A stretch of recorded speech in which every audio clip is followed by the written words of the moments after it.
What's up, everybody? This is Derek here, and with the offline finals for the ESL Mobile Open Season 1 taking place in just a couple days now at DreamHack Dallas 2019, I figured why not recap the tournament so far with some of the top plays made by, well, top teams in the playoffs. So that's what we're going to be doing today. We're going to be taking a look at the top 5 plays from the playoffs with commentary, and then we are going to talk through them. That way, I'm going to be explaining the situation from both teams, and if you find yourself in a similar situation, whether you're playing just with friends or in a tournament, you'll know how to better react. So let's go ahead, cue up the first of these plays, and then we will talk through it. And so it's a 2v2 going on, and this looked to be a perfect position for Space Station Gaming with the circle coming on in. Bloodline might be finding it. There's two members just in front of him with no HP. This is a 3v2 situation right now, D-Gon. But Space Station Gaming have no HP. They need to heal up. They need to use his first aid kit, but the shots are coming on in. Angry is trying to lay down fire. Can they find the shots? And no, they don't! In the end, they are able to get it done. Bloodline find it. Alrighty, so what the heck just happened there? So we had a 2v2. We had Bloodline and Space Station Gaming, and Bloodline actually had 3 players alive, although one of them was knocked. Space Station Gaming, on the other hand, had the final circle. We assume from the commentator stating that was where they were safe in one of these final circles as it was closing in. And yeah, so a lot going on here. Let's go ahead and break it down. So we've got the high ground. So Bloodline obviously in a better situation here in that they had one more player in the game. Carson was knocked, however, he was not out of the game. And they had the high ground and they knew where Space Station Gaming was. So they were going for the revive. So Hellcat or Hellcell rather, was trying to get the revive on Carson, and Abyssal was responsible for cover fire. So this was a really good situation to find themselves in, and if you're in a similar situation, do exactly what they're doing here. So Abyssal's job was basically just to stop Space Station Gaming from peeking while Carson was getting revived. On the other hand, Space Station Gaming not in a good position because they are down the hill, not only because they're outnumbered, but they do have the zone, which is good. That means that Bloodline is going to have to come to them. But they're down a player, and they're both very, very low. So you do not want to be the aggressors in this situation. They did not have to move right away. And if they could play this again, I'm sure they would have just stayed in place and healed, letting Carson get up and then take the 2v3 versus trying to push them with no health, because you're going up against something like the DP that can lay down cover fire very, very well, and you're just not going to have a good time. So yeah, that's pretty much the gist of what's happening in this first play. Very, very well executed by Bloodline. Like I said, covering the hill with Abyssal there, cover fire, as they were going to get Carson up. And then when Angry pushed them and they had to cancel that revive, that was when Abyssal knew exactly where they are, and and was able to just fire down the hill and get the easy victory and the easy chicken dinner. So high ground, definitely always an advantage in PUBG Mobile, and unfortunately no hard cover for Space Station Gaming in this one, so nothing they could hide behind. No rocks, no trees, and no vehicles that you could blow up. You can see the Dacia there. It looks like it was still on fire, but assuming a vehicle is destroyed, it is bulletproof, so you will often find some of the top teams driving vehicles into some of the final circles and then blowing them up from a safe distance and then using that as hard cover. So potentially, driving into a tree, and then you've just extended the cover beyond the tree to where the vehicle is also blown up. So definitely a very, very common use of vehicles at the top level. So let's go ahead and take a look. And you can see here was Helmet moving. Unfortunately, moved before he tried to pop the first aid kit. Angry got a little aggressive in this one with no health. You could see there was the cover fire coming down the hill. And before they could really do much, once he canceled the first aid kit, he had to because Abyssal was rushing him at that point with an AK, the game was over just because, again, couldn't get the heal off. Only took a couple rounds of 7.62 probably to do him in.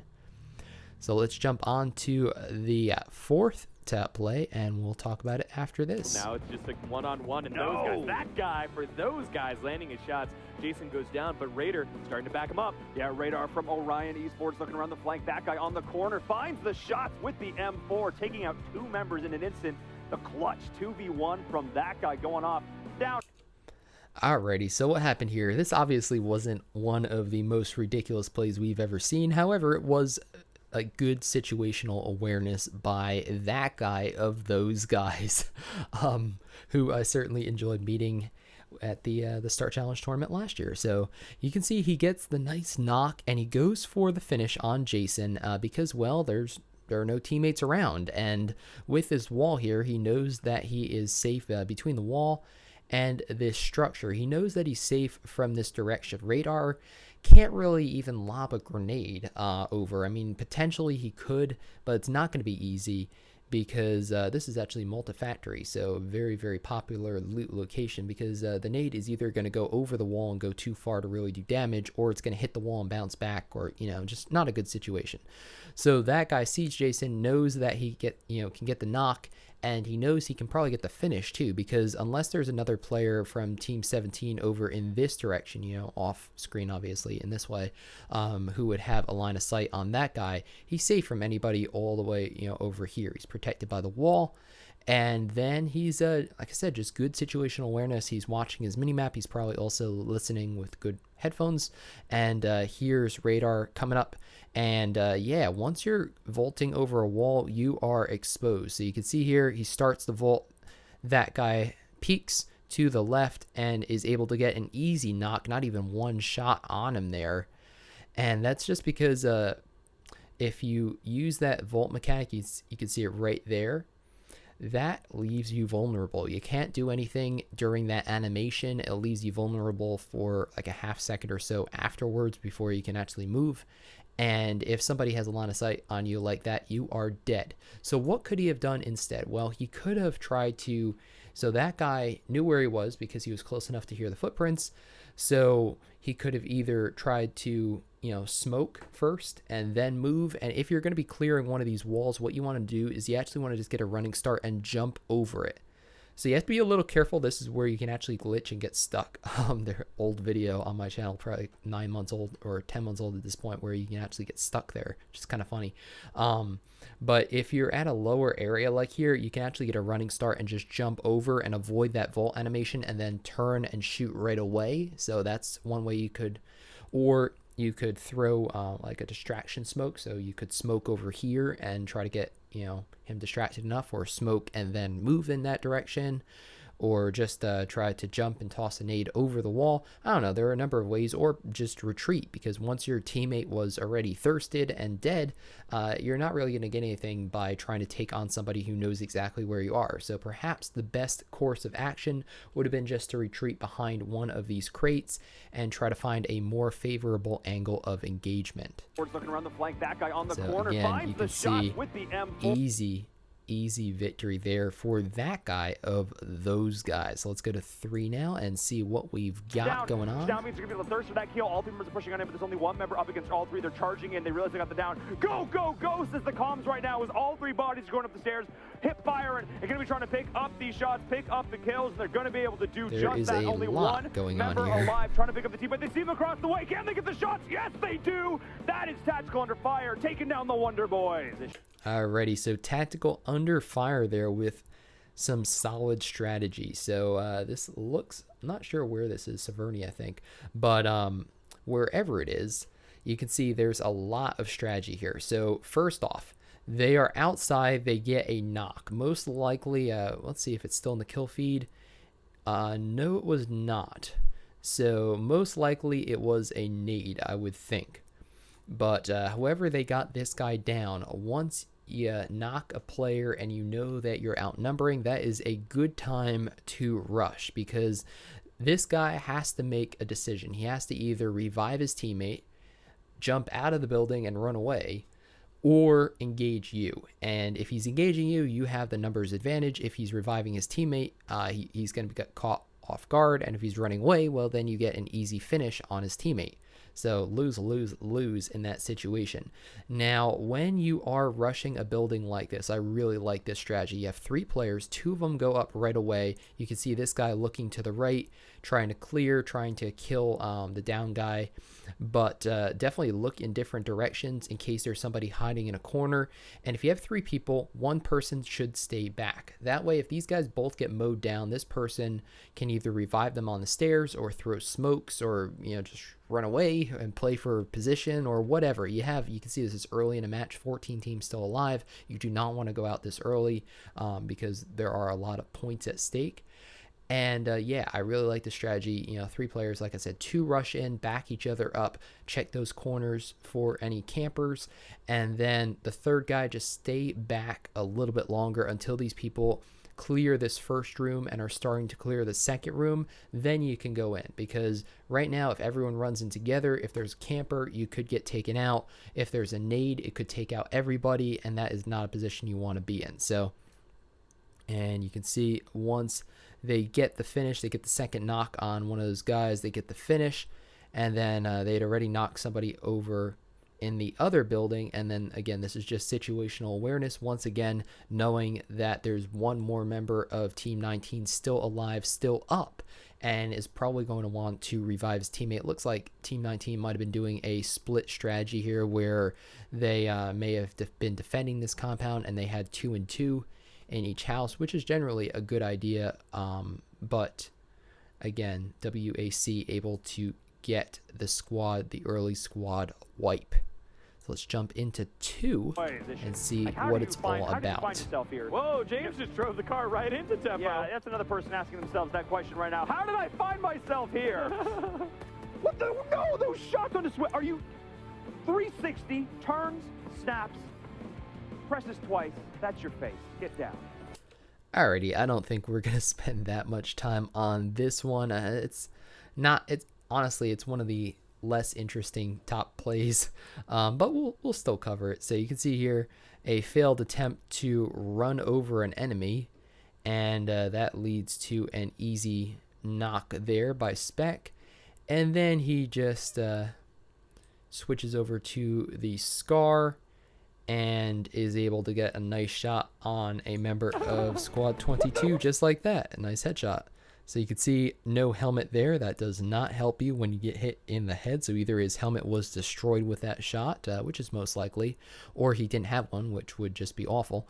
And yeah, you can see his teammate further back on the stairs. That way, when he gets knocked, he's able to actually just crawl down, and Raptor here is able to get the easy revive. So yeah, really not too much to talk about in the situation there, but still a good play. And yeah, just showing off some gun skills more than anything, just recognizing that there's somebody there, scopes in, immediately gets a nice headshot, and yeah, sometimes you get shots that. Going on through that spot from that balcony actually did so much work, but Top Kill is still here. Are they going to try and move, or are they going to try and heal on through? That's the big question. Iron Sight has worked his way on up. He might be able to pick up the My kill. man, Iron Sight there. Top Kill's going to heal himself up through this. Oh my, surviving to second place, so it's now Confound going on through Iron Sight, able to get all those kills, and that's actually it. Wait! And did he time it? And it's the healing from the Wonder Boy. No, he did not. Oh, Confound gets the victory. Okay, so this is one of those weird situations where it's actually not a final gunfight. It's actually a healing battle. So you can see here, Iron Sight's able to get some kills. So quickly, this is where the zone is doing a heck of a lot of damage. You can see it's so small that it doesn't even show up on the minimap anymore. And this is a very difficult one to out heal. So top Kill is just hiding behind the door. Iron Sight is downstairs and not able to really get up to him to get that kill. And you can see the first aid kit goes off just in time. You can see he was 1 tick away from dying there, and it goes back up. Perfect. And then does he get the second one off right away? No, he does not. Okay, so this was his mistake. So Top Kill had the strategy. Unfortunately, he didn't have any boost items. So if you're trying a healing strategy like this, just trying to out survive, if you know the other people also can't get, so if your enemies can get into the zone and you try this, you're dead. But if the enemies also can't get into the zone and you're just trying to out heal them, the goal is just to chain heal as fast as you can with first aid kits. But it also works a lot better if you have a boost, because then you get that tick of heal over time, which can save you, because like I said, you can see here that he started the first aid kit basically as soon as he was able to, as soon as he dropped below 75%. Look at that. Yeah, that was really good timing on that first aid kit. But he did not have any boost items, and that is also what hurt him, because then you have to be so precise when you try to spam that button. As you can see here, just a little bit of server lag. He actually gets the first aid cut off right there, but he actually takes another tick or two of damage, and he is able to get this. He's able to heal up, but then like I said, right away he did it almost as quick as he could, in all fairness, but unfortunately just not enough, and he is out healed by Ironsight, who gets the win for Confound. So some pretty awesome plays from the ESL Mobile Open Season 1 playoffs. Let me know in the comments down below what you liked the most, and what team you're most excited to see in the ESL Mobile Open finals at DreamHack Dallas, like I said, in just a couple days. So some skill plays by Confound and a ton of other teams who we are looking forward to watching at DreamHack Dallas. My name is DerekG. If you enjoyed the video, also give it a thumbs up. Help grow the channel. Share it with your friends. Subscribe if you aren't already for more PUBG Mobile content. And I hope to see you in a future video soon.